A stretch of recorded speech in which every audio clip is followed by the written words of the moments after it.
right, folks, today we're going to go over the three big real estate if-thens, or as we call them, contingencies. You better get fired up! All right, so in just about any real estate transaction, you're going to have different contingencies in a purchase agreement.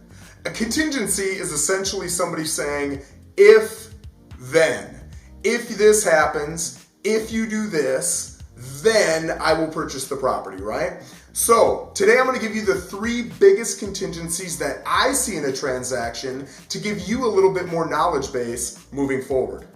All right, so the number one contingency that I see on probably 80-90% of the purchase agreements that I've been involved with is an inspection contingency. An inspection contingency simply states that I, the buyer, want to come in with an inspector that I choose and I usually pay for. It's all negotiable. And I'm going to have X amount of days, you can negotiate how many days it is, to look at that report and decide if A, do I still want to purchase it? B, if I do want to purchase it, what am I asking you to fix or fund? And then C, I want to review what it is you fixed or funded, and I want to know that I'm happy with it, right? So once all of those inspection contingencies have been taken care of, you can move forward in progressing with that real estate transaction. All right, guys, before we move on, I want you to do two big favors for me if you're digging this video. Number one, I want you to go over to this Facebook business page and like it. And second, I want you to check out this Instagram handle and look for those stats of the day that I put up every single day. All right, the next big contingency is a doozy, man. It's the one that realtors just don't like. Sellers don't like it either, man. And I'm going to tell you why. I'm not only going to tell you what this contingency is, but I'm going to tell you one of the big negatives to it from both a buyer's and a seller's point of view.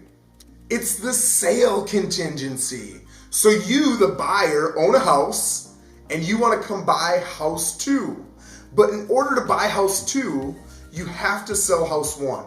So you come to that seller and say, listen, I'm giving you an offer, but it's contingent upon me selling my house. So if my house doesn't sell, I don't buy your house. That is a sale contingency. So there are two big negatives to a sale contingency, right? From a seller's point of view, I have to, in a lot of MLSs, I have to disclose the fact that I have an offer and it's contingent upon sale.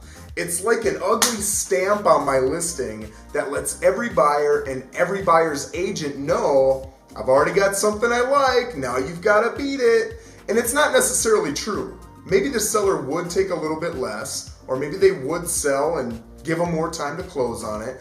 But it's just that ugly stamp that makes it really challenging to get more buyer attraction into that property. And from a buyer's point of view, it's a big ugly stamp too when you're presenting the offer, right? Because that seller knows this is gonna look ugly. I don't like it. All of those showings that I'm gonna get, all of those great offers are gonna decrease, right? So you as a buyer do not have the leverage in negotiating that you would otherwise have if you came in with a clean, non-contingent offer. And then the third contingency really kind of protects everybody's butt, right? It's the financing contingency.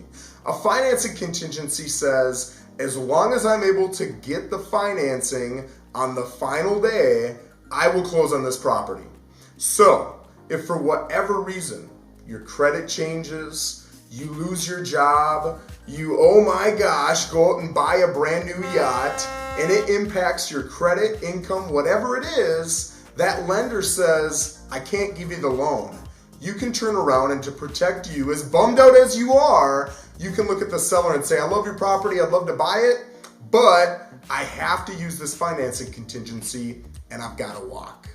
All right, guys, those are the three big contingencies that you're going to see on a lot of real estate transactions. If you have any questions, go down and put a comment below. I get back to all the comments, so you'll hear back from me soon. If you like this video, get down and hit that like button. If you loved it, get down and hit that subscribe button, man. I appreciate your time, and you guys stay fired up.